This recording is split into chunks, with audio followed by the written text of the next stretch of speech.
I'll get started. So as you probably know, I've emailed all of you, I think. I'm Aaron Rusak. I'm the Land Stewardship Coordinator for the Muskoka Conservancy. And our webinar today is on spring migration, which is super topical. As probably almost everyone knows, our warblers are already back or starting to come back. And I would say next week is going to be just an incredible week for migration.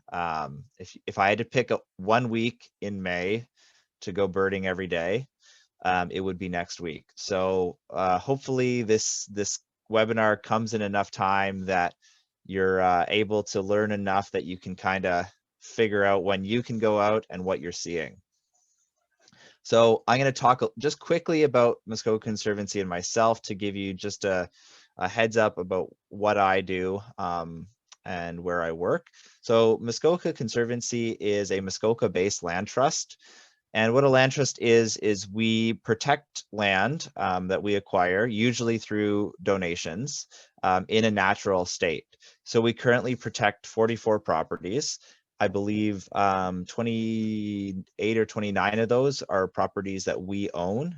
And then another 15 are protected areas, but still privately owned. So we monitor them for changes. And what we do is we keep those natural areas natural. For perpetuity is the end goal. So we're keeping them as habitat for species for, as far as we can see into the future. And we currently have 21 species at risk on our properties. Most likely there's more than 21, but we have 21 that we've identified. And I kind of find a few more every year. So that habitat that we protect for them will stay protected forever. And that's kind of our main goal, is keeping natural areas natural. And about myself, for those of you, and I recognize some names, so people probably already know me or have heard this spiel before, but I'm a very avid birder. Some people may call me obsessed. I've driven 11 hours to see one bird before. 5.5 hours there, saw the bird, birded for 30 minutes, drove 5.5 hours back. So I like to say avid. It seems a little bit better than totally obsessed. I'm also a regional coordinator for the Breeding Bird Atlas of Ontario for the Muskoka region. So I'm one of the few regional coordinators that we have, and that project is a 5-year census of breeding birds in Muskoka. And so that's a lot of what I'll be doing in my free time for the next 5 years. And I mean, I spend all my free time birding anyways, so it's kind of business as usual. And I'm also an Ontario Master Naturalist. And that's given me a good foundational knowledge in a lot of other things, including dragonflies, butterflies, moths, reptiles, amphibians, kind of all the different aspects of the natural world. And so I'm using that to, like, my May is wholly birding, like that's pretty much all I do. But then June is breeding birds, July is dragonflies, butterflies, things like that. So I like to get out a lot, and I do get out a lot. So what is spring migration? So most people, I'm sure, have a good sense of what migration is. But there is two types of migration. We have the spring migration, which is basically the month of May. And then we have fall migration, which is a much longer time of bird migration and other species migration. But we're going to focus on the bird aspect of migration because it's most evident in birds. So, in the winter months in Muskoka, there's a whole lot of not much. So you're not hearing too much. You might hear blue jays and chickadees and the usual suspects, but it's pretty quiet. And then as soon as like May hits, you wake up at 5 in the morning and there's just a wall of sound coming at you from outside your window. So it's very evident in birds in that we have this period of silence and then we have a period of just like incredible bird song. And around 80% of Muskoka's birds are migrants. So it's another good thing to focus on. That 80% is not an exact number. It's an approximation, and it's kind of hard to measure because blue jays, a bird that we see year round, are migrants. They migrate during the spring and the fall. So our summer blue jays are different than our winter blue jays, but we don't really think of them as migrants because we see them all the time. Same with things like red-breasted nuthatch. They migrate as well. So it's probably more than 80% of the birds seen in Muskoka. And we have about 302 species of birds seen in Muskoka right now. So a nice healthy list. So 80% of that is about, I did the calculation, 242. And how am I going to cover 242 species in one 45-minute webinar? And the answer is I can't. It's not possible. If I did, you guys would leave so confused that no one would know what to do with the information. So I've kind of broken this webinar into a couple, two different sections. One is some tips and tricks on how to maximize how much you might be able to see.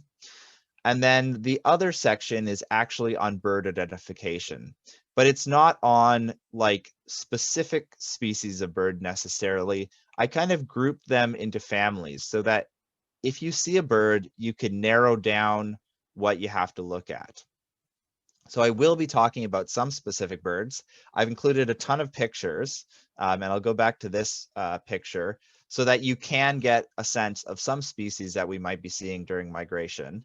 But I'm hoping that the information I can provide is enough that if you open a field guide, you can narrow it down to like 5 species, as opposed to just like knowing that there is 40 species of migrants that exist, but not remembering anything from the webinar because I just like hit you with a ton of information. So this guy in the photo is an eastern bluebird, kind of bluebird. It's kind of self-explanatory, but these are frequent visitors to Muskoka. They're the ones that nest in the nest boxes along fence lines and near open fields. And you'll see the blue head and back. They have this brilliant blue back, and then this kind of buffy, rusty color on the front, and then that white by the legs on the underside. And you'll see them open fields. Pretty much every farm field in Muskoka has been visited by a bluebird at some point. So starting with our tips and tricks, and I've got a few of them. Hopefully some will be useful. And this guy right here is a scarlet tanager. So scarlet tanagers are a somewhat easy bird to identify because the number of red birds that we see in Muskoka are pretty limited. Like the other one that's this red is the northern cardinal. And the way to differentiate the two is the scarlet tanager has these jet black wings. So if you see red bird with black wings, there's pretty good chances that that's a scarlet tanager. We don't really get too many other red birds. And I'm going to talk a little bit about how colors are important for bird identification and narrowing down what species you might be seeing.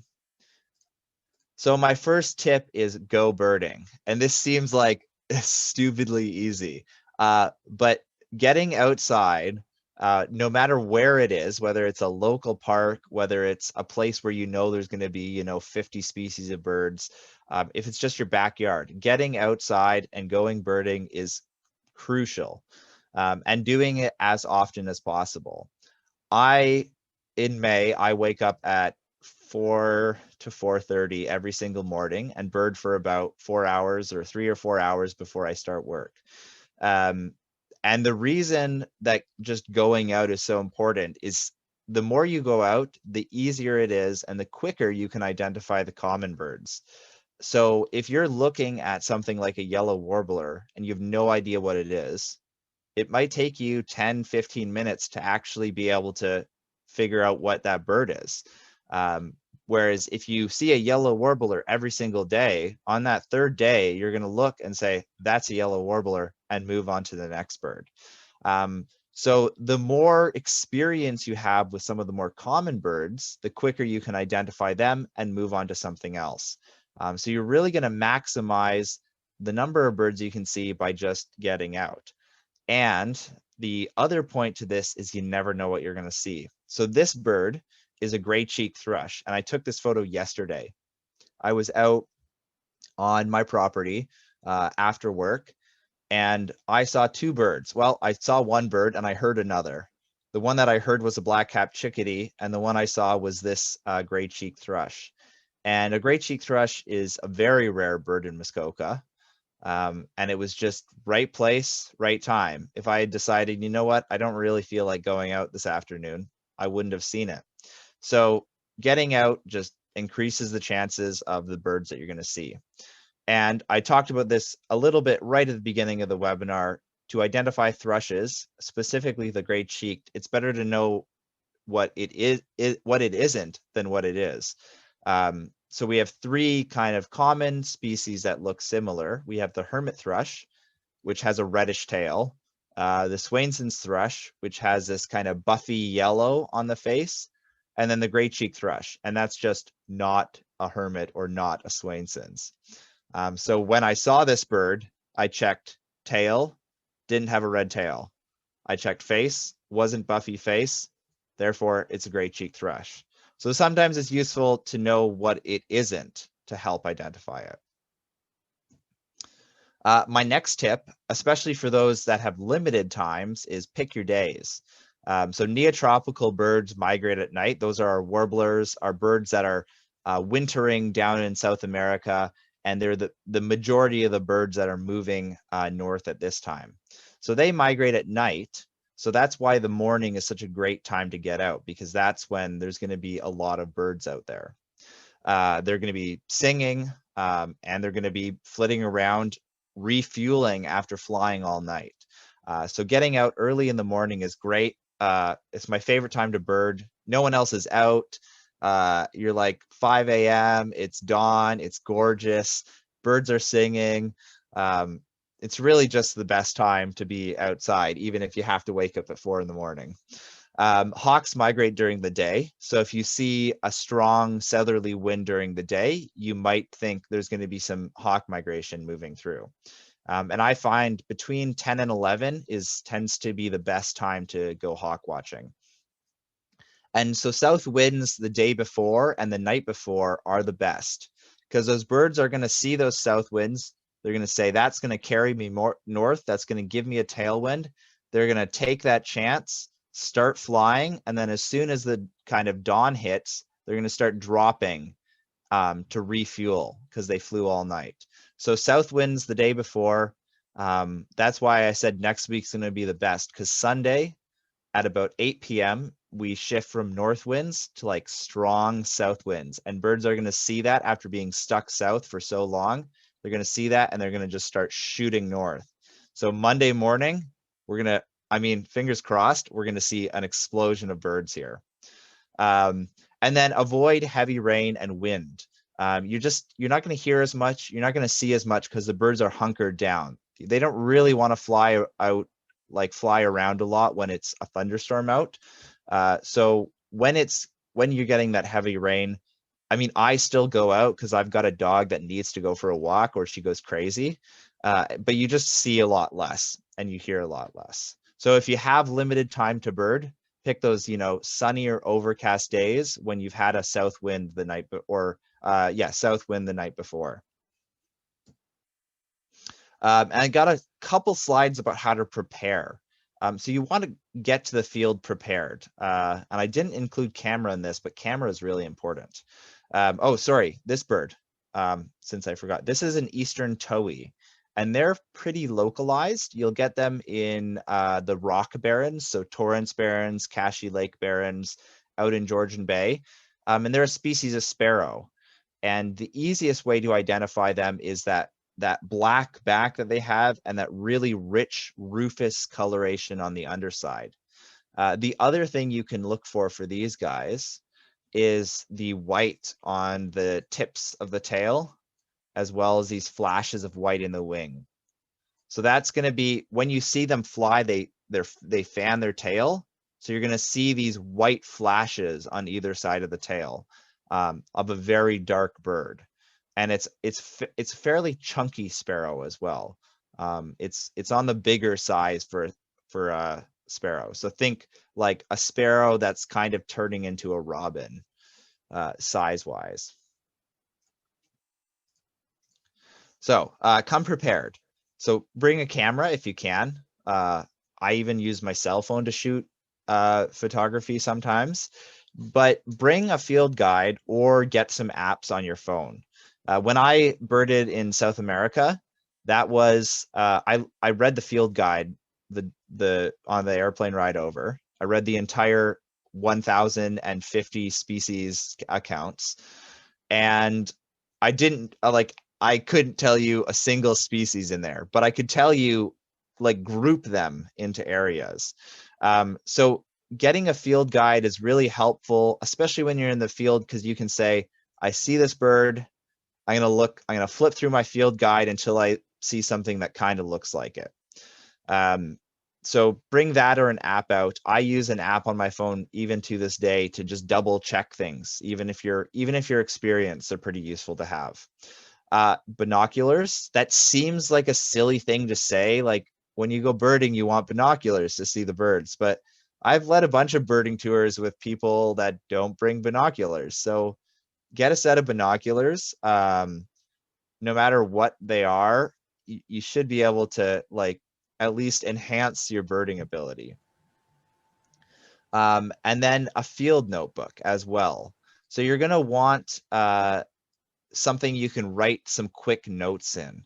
And that's helpful because a lot of times, especially in the spring, you're going to get a quick flash of the bird. You might be able to look at it, but you might not be able to get a shot with your camera.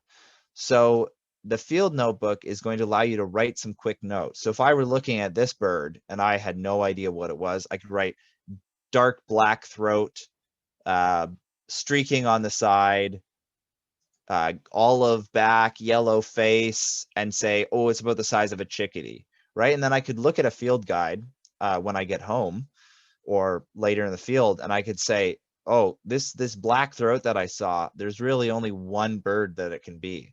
And this guy is a black-throated green warbler. So black throat, and then this olive color on the back. So black-throated green warbler. And if you didn't know that in the field, a couple notes could take you a long way if you were doing that back at home. So I write quick notes on a number of birds, especially if there's like, you know, a downy versus a hairy woodpecker. You might not be able to ID immediately in the field, but if you wrote like short bill, downies have a short bill, hairies have a long bill. So that can really help narrow things down. And then if you're really interested in the audio side, an audio recorder is great. If you hear something you don't know, take a recording, listen to it at home. Because flipping through a bunch of different warbler songs in the middle of the field is not the easiest thing to do. And especially a really neat thing about audio recording is once you learn the bird songs, you'll pick out that one that you don't know, and you can just take a recording and figure it out back at home. So those are kind of the things that I would bring out into the field, and I still bring out most of these. I have an app on my phone. I always have binoculars. I have a field notebook, and I have a recorder. And most of the stuff you can, like, there's apps on your phone that can do all that. And I'm going to talk a little bit about apps right now in a how to prep section. And this is the night before. So you've checked the weather. You're like, oh, there's some south winds tonight. It's going to be really good birding tomorrow. How do I prepare for that? How do I get to the field feeling a little bit more comfortable? And eBird is a fantastic tool. I will never stop talking about eBird. I use it every single day. I spend probably an hour every night on eBird or throughout the day checking what people are posting. So eBird it's kind of like social media for birders in that you can post what you're seeing in a day. So people will post a checklist with a list of the species they see, and that checklist will have a location so you can see where they're seeing it. So when you're on eBird, what you need to do is explore. There's an explore tab. As I write really poorly, there's an explore tab. And what you're going to want to do is explore Muskoka if you're birding in Muskoka. You can also explore any other area that you're potentially going to be birding, but I usually go explore region and Muskoka. And what you'll be able to see is what other people has saw the day before, or if you're lucky, you can see what they're seeing that day. So for example, if someone saw 20 black-throated green warblers or 20 yellow warblers, you might think, well, that's a bird I'm probably going to see tomorrow. Maybe I should check it out in the field guide so I have a sense of what it might look like. So knowing what you might see is going to be very helpful in getting some quicker identifications on some of those really common birds. And these are the other two online guides. So these are both app guides, Merlin's and the Sibley's Field Guide. Merlin's is free. Sibley's is, I think it's $15, but it's like an actual field guide on your phone. So both of those are really useful as an app. Again, also just read the field guide. The other field guide that I use is the National Geographic one. I use that field guide quite often as well. So, I mean, reading a field guide kind of sounds boring, but I like really enjoy it. So, like when I went to South Africa, I read that like 1,000 species accounts, and what I could do with that information was so much better than not having read it. You can also listen to some recordings. Oh yes, Linda, iBird, if you have an iPhone, iBird is a good birding app as well. And that's similar to Merlin and Sibley's. So the other thing, listen to some recordings. So again, if you looked on eBird, someone saw a bunch of black-throated greens or black-throated blues, black-throated green warbler, black-throated blue warbler, sorry.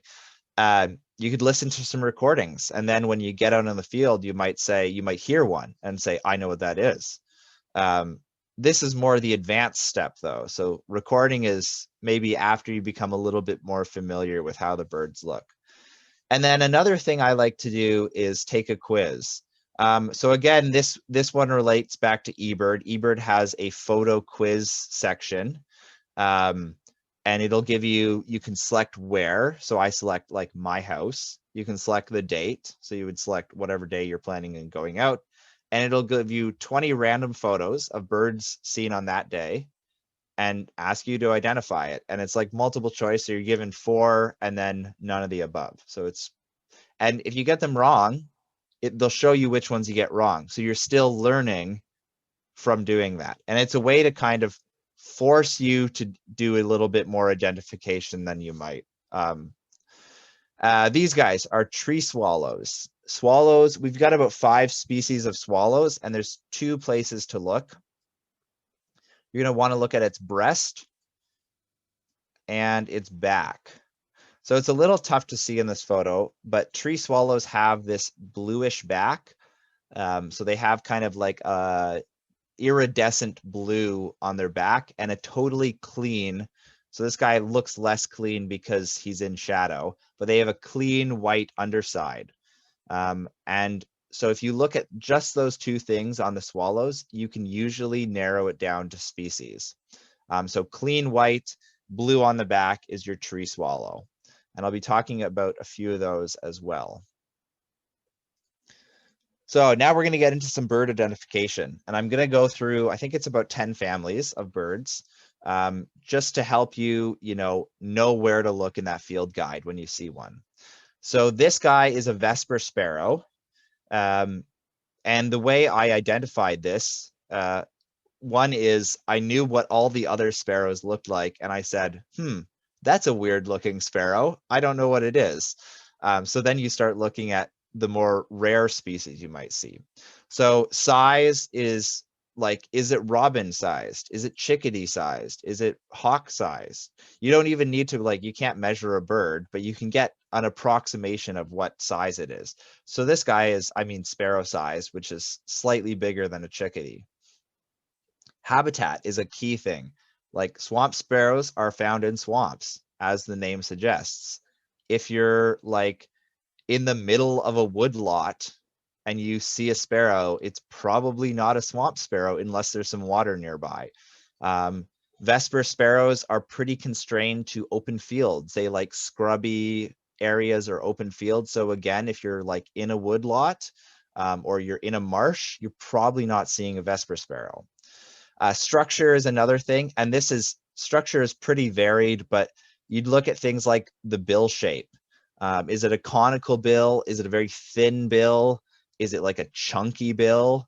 Those are going to help decide that. And then I'll remove this drawing. The other thing to look is structures around the face.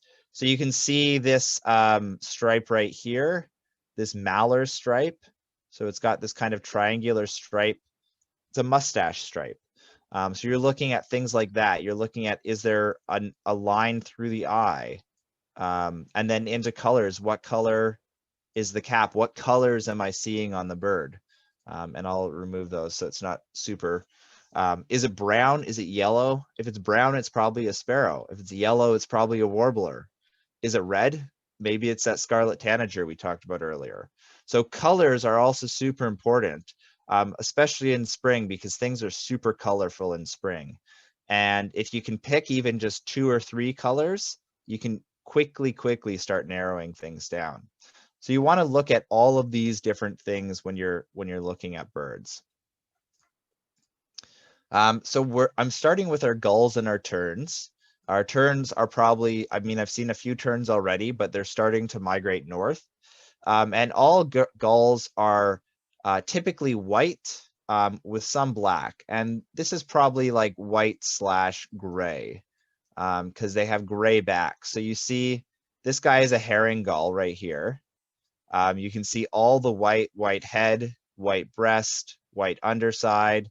And that's tough to see because of how he's backlit, but there's gray right here. So white, gray, and then black tail.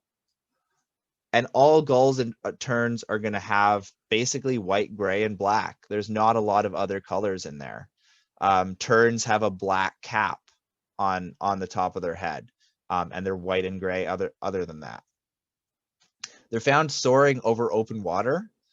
So if you're, again, in the forest, you're probably not going to see gulls and terns just lounging around.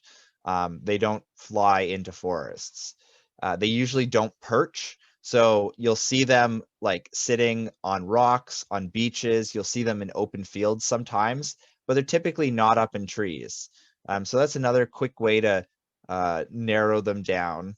And they're also like kind of crow to raven sized birds. So they're like pretty decently sized birds. So, you see a small sparrow sized white and gray bird, it's not a gull. All gulls are either crow or bigger. So those are kind of quick ways to narrow them down. Habitat is a really important one for gulls because you're almost always going to see them near water. Though you will see occasionally some gulls in like open fields. And terns are like exclusively over open water, like Georgian Bay, some of the big lakes in Muskoka. That's where you'd be seeing your terns and your gulls. And this guy is a herring gull right here. And that guy is a herring gull on a nest, and another guy on a nest. This guy, it's a little tough to see, but he looks a bit different. And we're not getting into this, but gulls have 4 different molts that they go through. They have like immature, first year, second year, third year. We're not going to get into that. That's a whole webinar. That's like a series of webinars. But that's why you'd look at this and you'd say, well, it's typically it's gray, white, and black. It's still gray, white, and black, even if it looks different from this guy. So it's a gull, and then you can go from there. So our next set of groups is hawks and eagles. This is a broad-winged hawk, which is not a super easy identification, but they have a couple telltale things. Hawks and eagles, obviously fairly large birds. I would say hawk-sized, but that's kind of obvious. Hawks are hawk-sized. They're seen soaring over open areas. So you're going to see them either way high up in the air, soaring or kettling north, or you'll see them soaring over a field. So you'll see them foraging over fields sometimes. And during hawk migration, so about now, you're going to see them kettling, so kind of circling see them circling up, and then they're going to soar down, and then they're going to circle up again. So the best thing to look for in hawks, because you're only ever really going to see them from the underside, is you want to look at the tail pattern and the wing pattern. So broad-winged hawks, when you're looking at them, they have this really broad white tail band, and it's diagnostic. That's like, you see that really broad white tail band, so it looks like black, a lot of white, black on the underside of the tail, and that's a broad-winged. You don't need to see anything else in the hawk really to be able to identify that. But the wing patterning is also good. So things like rough-legged hawks have two large black patches, like armpit patches on the bird. And my other advice is to watch for a long time. So hawks are these kind of chameleons of the sky, in that as you watch them, they change colors. And the only reason they change colors is because sun hits them a different way. So as they're banking one way, you'll see brown, and then they'll bank the other way and you'll see black and white. So watch for a long time and try to get a look at it when there's not a lot of reflection on the bird. And when you watch it, you'll be able to see kind of the true colors as they bank a specific way. So watch hawks for a while. I tend to follow them for like, I might spend 5 minutes on a hawk, if depending on the lighting conditions. And the best time to look for hawks is when it's overcast, because there's less light reflection on them. So when it's overcast, you're kind of getting the true colors of the hawk much easier. And whereas when it's really sunny, you're getting a ton of reflection. So hawks that are white are going to look black, and potentially vice versa. Okay, next one is waterfowl, and this is our ducks and grebes. This guy is a northern shoveler, and the key identifier right here is that bill. It looks like a shovel, like it's a chunky bill. They're found in open water, like your gulls and terns. You're going to find them out in open water, but you're going to find ducks usually swimming or diving. You're not going to see them. I mean, you're going to see them migrating north in flight, but they're not going to be soaring like a gull or a hawk might. They're going to be purposely like flying north and then landing, coming down into the water and swimming around for a while. In the spring, the male is brightly plumaged. This guy is a male northern shoveler, and the female is quite drab. So the female is like this brown gray bird. It doesn't have this like bright, depending on the lighting, this could look like a bright green head. It's got this rich brown on the flanks and then this white front and rear. And so the males are going to be these gorgeous, brightly plumaged birds. The females are going to be equally gorgeous, just a bit drabber. And you'll often see them in pairs too. So you'll see a male-female pair. So that's another good way of, if you see them swimming together, one looks really bright, the other is kind of brown, you could say, oh, they're probably the same species.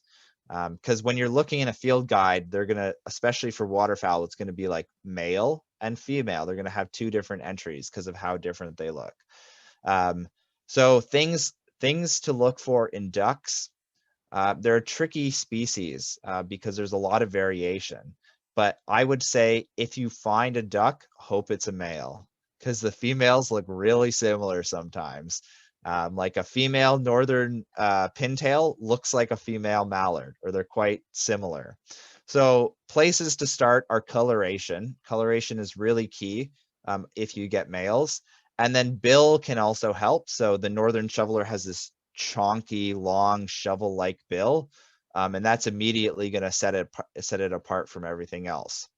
And then if you're watching habits, swimming/diving. So mallards don't dive. Mallards feed by just sticking their butts in the air and kind of dabbling along. So we have dabbling ducks and we have diving ducks. So look for those habits, and at least you can then look, well, I've got a dabbling duck here, so I'm going to look in that section of the field guide, or I've got a diving duck, I'm going to look in that section. And then if they're duck sized, there's smaller ducks and there's larger ducks. Most of them are about the size of a mallard, but like buffleheads are smaller than a mallard, and there's a few green-winged teal and stuff like that. But they're all around, about the size of a mallard. Okay, herons and allies. This is a kind of a wide category. So we have herons, we have bitterns, we have egrets.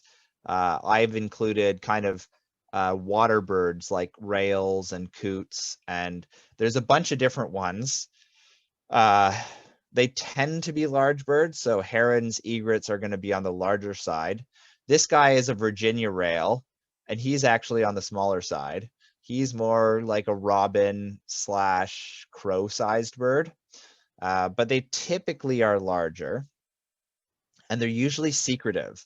So my best advice for herons and rails and bitterns is to learn their calls and learn their songs. So bitterns, American bitterns, everyone kind of knows they're that like onka chonk, onka chonk that you hear in marshes, that kind of really deep throated, I don't even know what to call it, bellowing maybe. And rails will have like, they do a ticking noise. So they go like tick, tick, tick, tick, tick, tick, like literally sounds like a tick. If you're listening to something like a sora, which is in a similar family to rails, they have like a whinny that they do.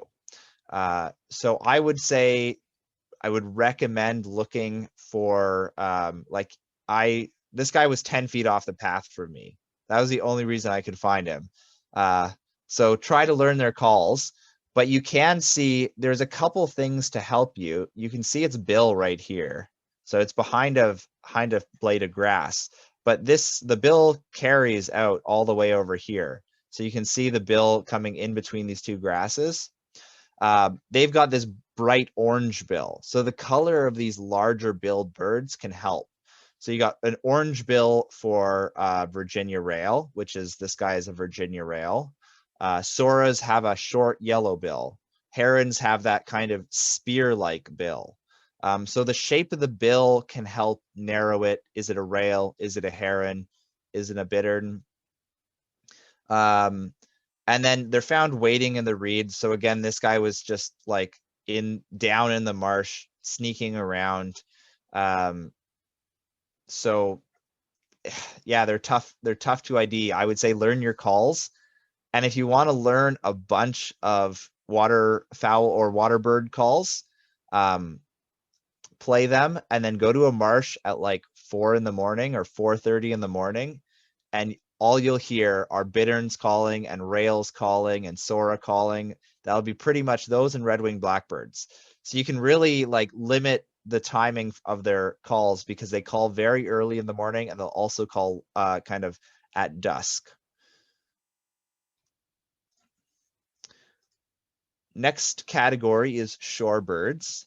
So shorebirds are, I love shorebirds. I've recently started to love shorebirds, but we don't get a lot in Muskoka.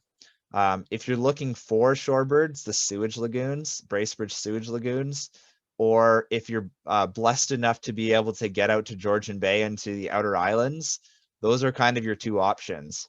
They migrate in large flocks, so and can be large mixed flocks too. These guys are black-bellied plover.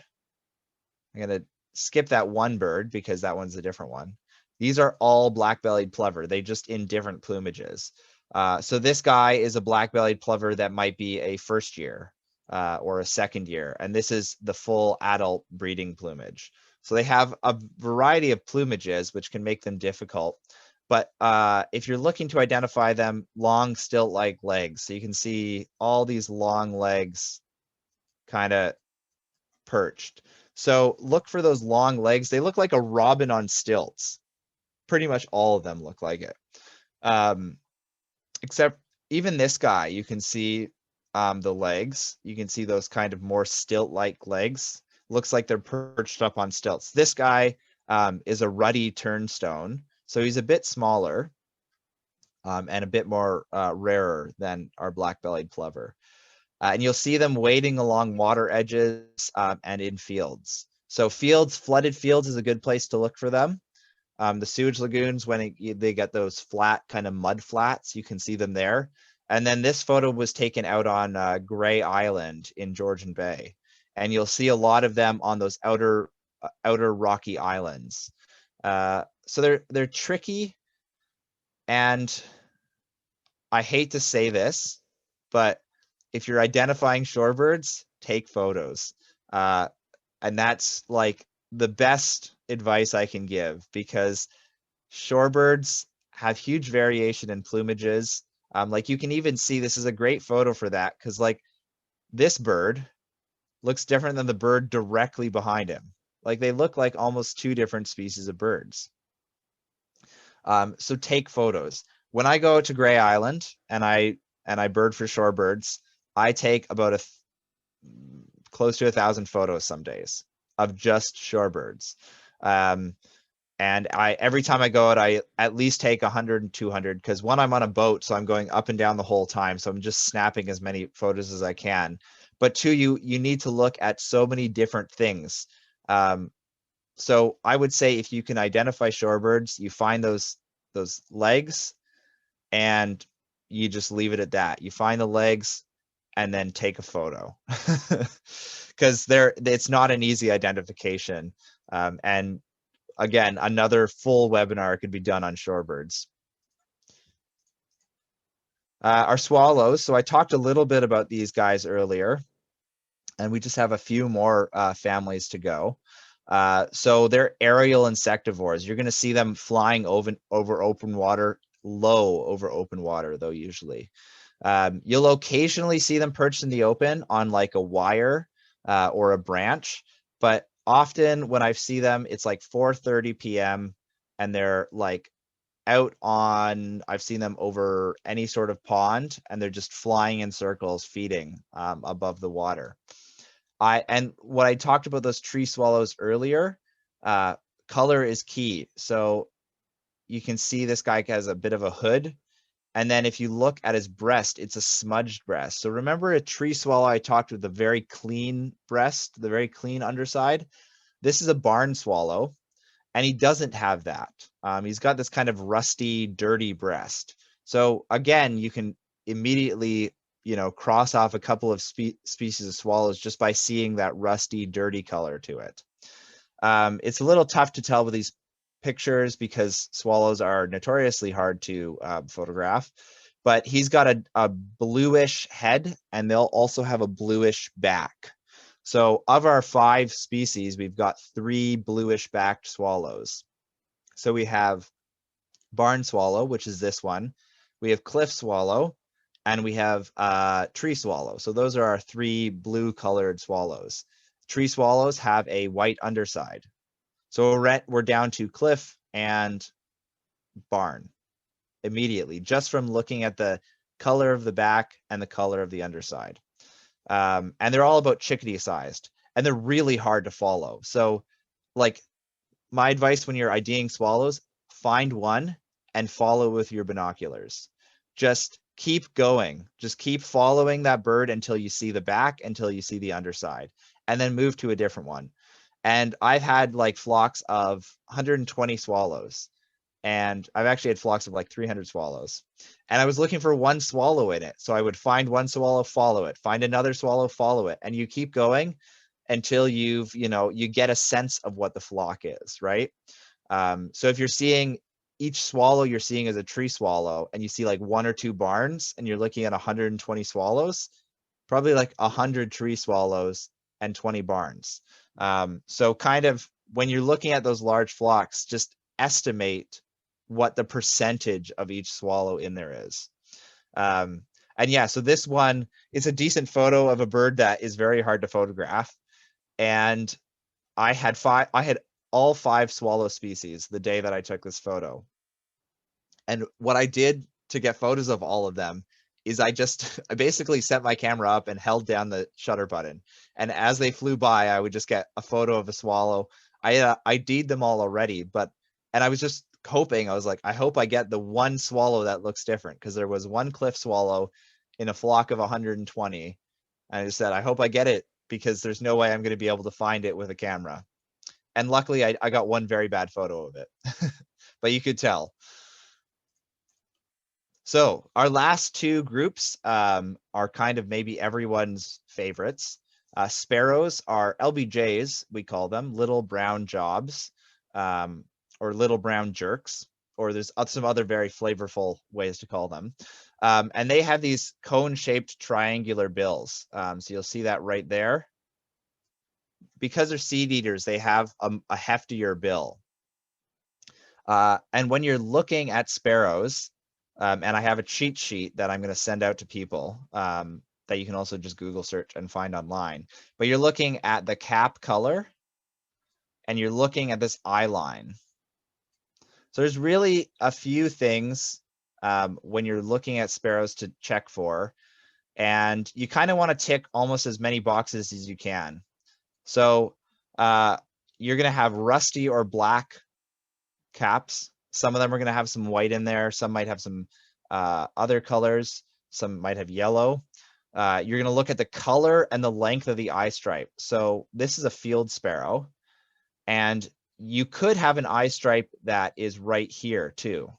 So you want to look at the length. Is it bill to eye and back past the eye? Or is it, in this case, with the field sparrow, it's just back from the eye? So some sparrows will have a eye line that starts at the bill and keeps going. Some starts at the eye. So you want to look at cap color, the eye line, that mustache stripe I was talking about earlier. So you can actually kind of see that this guy's got a white mustache. He's got a couple little white lines below his bill. And then streaking is the other thing. Look at the underside of the bird. You can't see in this photo, but he's got a clear breast. No streaking whatsoever. And then the last thing you can actually look at is bill color, but that's a little bit trickier because when you're in the field and it's flitting about, it's very tough to get the color of the bill. So they're going to be found in open fields or kind of shrubby, scrubby areas, and they'll often move feet on the ground and stay low. And I have a sparrow identification book, which is just absolutely incredible. It's the Peterson Field Guide to Sparrows, only sparrows. It's about 300 pages on sparrows. And the other thing you can do, once you get really quite familiar with the sparrows, is you can ID them basically on how they fly. So a song sparrow will immediately duck into brushes. As soon as you flush them, they'll duck into the brushes. A savanna sparrow, on the other hand, will kind of move with you, and then at some point while you're pushing it, it'll fly low along the water and fly quite far away from you. So you can ID sparrows just on their habits without even seeing the bird. And I did this on Sunday when I birded for 13 hours. I saw a sparrow and we were pushing it, and then it flew right along the water edge for about 100 meters and ducked into the brush. And I said, that's a savanna sparrow. And we went and found the bird. It was a savanna sparrow. So you can ID them basically just based off the habit sometimes, which again is maybe a little bit advanced for people, but that's what you're working towards. And then our last, well, actually second last, I've got one other one past this. But this is probably everyone's favorite at the moment. This is warblers, colorful yellow birds. So almost all of them are yellow or have some amount of yellow in them. You can see the yellow cap, yellow shoulder pads. And if you saw the back of this bird, it's got a yellow butt. So it's called the butterbutt. That's colloquial, the name. It's actually the yellow-rumped warbler. And you get this flash of yellow right on the rump when it flies. They often will flit high in trees or in shrubs. That's where the term warbler neck comes from, when your neck is craned up with your binoculars because you're looking at 20 warblers about 20 or 30 feet up in the trees.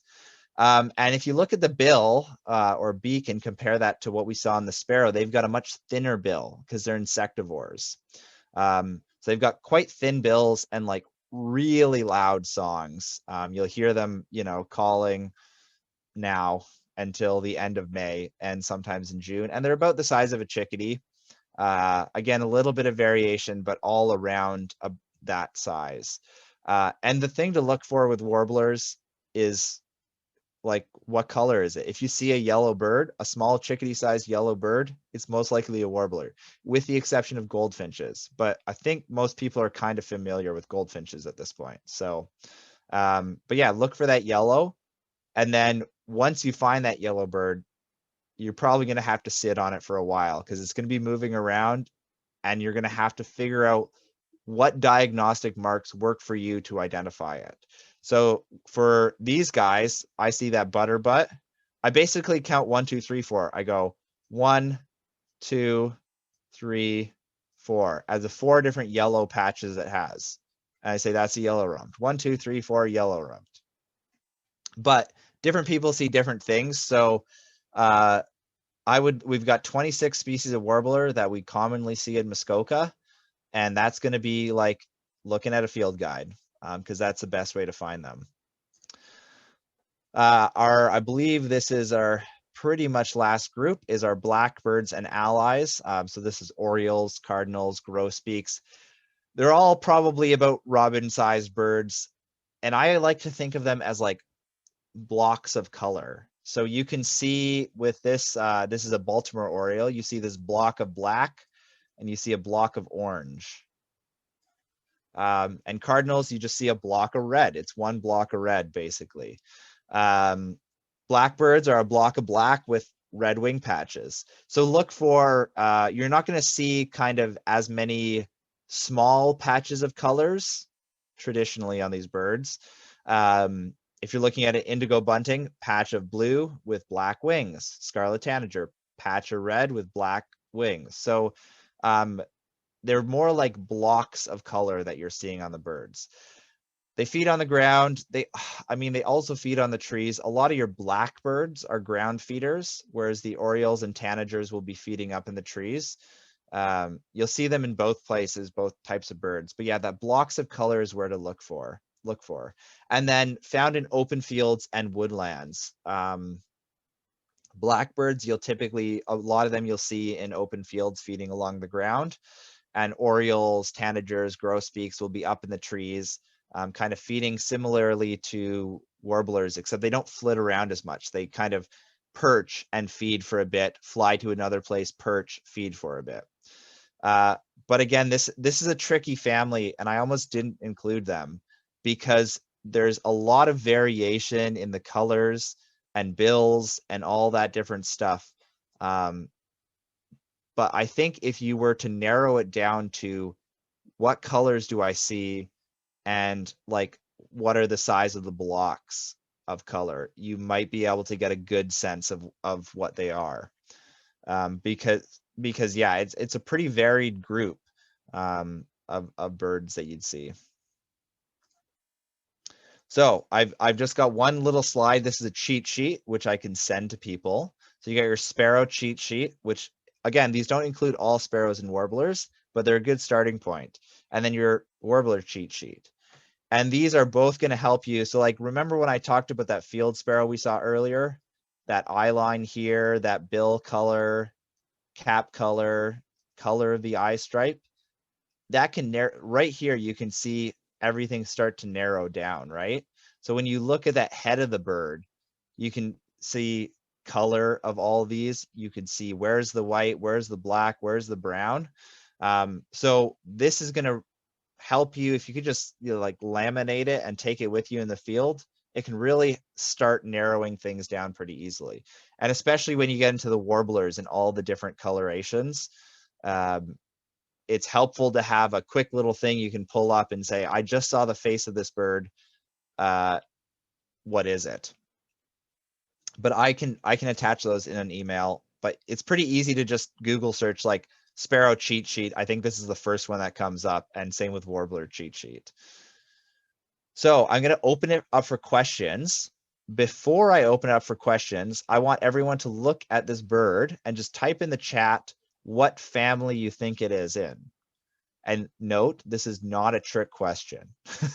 I'm not trying to trick you. So this is a family that we went through that hopefully you can narrow it down, and then you'd start to be able to look in your field book to where it is. And I'm seeing a lot of people with some pretty quick answers. Shorebird, shorebird, shorebird, shorebird, shorebird, shorebird. Yes, it's a species of shorebird. Long legs, looks like a robin on stilts. There's your shorebird. Now we have sandpipers, we have phalaropes, we have plovers. So you have to narrow it down from there. But you know where to look in your field guide. You've eliminated 250 pages of your field guide. You've only got 10 to go. This guy is a Wilson's phalarope, one that we see on migration. Pretty much the only place you see them is sewage lagoons, but they're a pretty gorgeous bird to see, especially in the spring. But yeah, species of shorebird, and hopefully you'd be able to say that's a shorebird and look for a couple other things and narrow it down. Okay, so I'm going to open it up for questions. You can either type, or if you want to like raise your hand or unmute. I'm happy to take any questions. And then I will also be putting the webinar up online, and you'll be able to rewatch it if I went too fast or you missed anything. What kind of woodpeckers are typical? That's a good question. The reason I didn't cover woodpeckers is we have a lot of non-migratory woodpeckers. So we have downy and hairy, pileated, and then yellow-bellied sapsucker and northern flicker. And good thing to do to ID them is to look for where the red is. So downies and hairies have a red patch on the top of the head. Pileated have the big red crest. Sapsuckers will have red on the throat and red on the head. And that's a good start to identifying warblers. I see Susan's got her hand up. If you'd like to ask a question, I'll just, you can unmute, yeah. Hi, Aaron. Great seminar you've been giving. It's really knowledgeable. I'm amazed at your knowledge. I've got a recording. I want to test you, see if you can tell me what it is. I'm sure you can. So hopefully it'll work. I'll do it right now. Oops.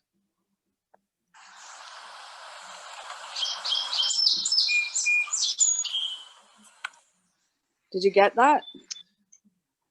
Yeah. Do it again? It sounds like a very odd song sparrow. I couldn't see the bird. I could only hear it.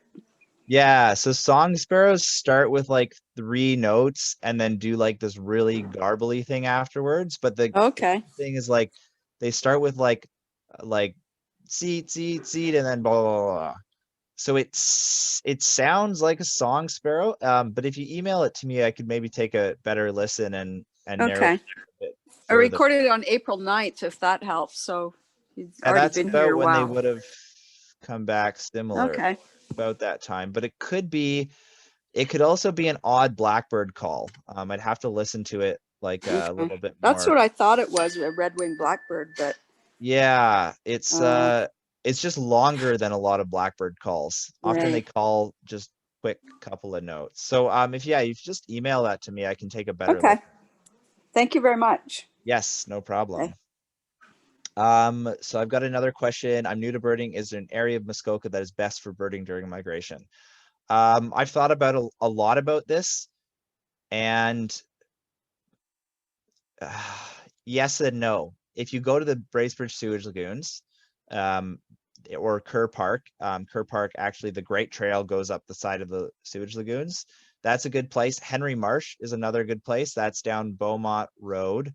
And then you turn left onto Henry Road, and there's a walking trail there. If you're looking for early spring warblers, one of our properties has public access. It's called Upjohn Nature Reserve. It's just 10 minutes north of Bracebridge. So there's the turnoff for High Falls. It's down Nichols Road, which is the other side. And you can find that on, there's a location on our website. But really, honestly, if you can get out, period, there's going to be birds coming. Like I think our yard list for warblers has like 15 to 20 species of warblers that have just come through our yard during migration. And we live in the middle of Bracebridge. So really just getting out and getting out in the morning is going to be pretty helpful. And yeah, and that's the easiest. Like it really is the easiest if you've got some sort of green space nearby, like that's, 2 or 3 minutes away. Just get out there in the morning for 15 minutes. Got when do hummingbirds return? They have returned. First reports were 2 or 3 days ago, but they haven't returned in large numbers. So you'll start seeing them kind of now. So get your hummingbird feeders out if you've got them. What's a good website to hear calls? The one that I use two. eBird has some, or eBird has recordings people have taken, but you can also use, I believe it's called All About Birds. It's through Cornell Lab, the Cornell Lab of Ornithology, and they've got a good variety of calls there. But any of those field, like iBird has it, Merlin has it, the Sibley's Field Guide, they all have recordings on the field guides as well.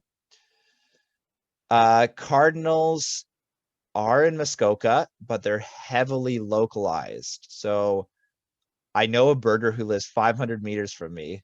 We have two cardinals. They don't have them. They see them like once a year. So you either have cardinals or you don't.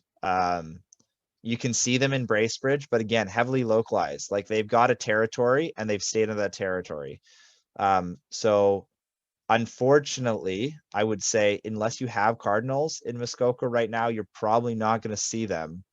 I mean, you might see them just generally birding, but they're not going to come to your feeders unless you already have them. And they might set up new territory. So once the young, in the fall, the young might move around and they might set up a new territory. But a lot of the cardinals are just very localized. So if you're lucky, you have them. If you're unlucky, you might not. Do loons migrate before losing their winter? Loons will come back in breeding plumage. If you saw a very solid black loon, it probably was a common loon, just potentially blacklit. Most of our loons have some amount of white on them, even the rarer ones. So it was probably just a pretty dark common loon, I would guess. But again, photographs are awesome, especially for loons, because there's some tricky IDs out there. How do you attract little birds to bird feeders? I would say plant native species in your yard. Our sparrows don't come to feeders. Our sparrows will feed on the seeds from the native plants we have, and they'll also feed on the ground. They'll pick the fallen stuff. But like if you want to attract sparrows, like a couple brush piles in your yard can be really helpful because it gives them a place to hide. Warblers just don't come to feeders, and if you have native tree species, they'll come to the blossoms of those in the spring because they're insectivores. But smaller hoppers and like Niger seed feeders can attract some of the smaller finches. But yes, so like there's a couple smaller bird feeders with smaller perches that's going to attract chickadees and stuff like that. But by far the best thing you can do is plant native plants in your yard, and have like brush piles for sparrows and other birds to hide in.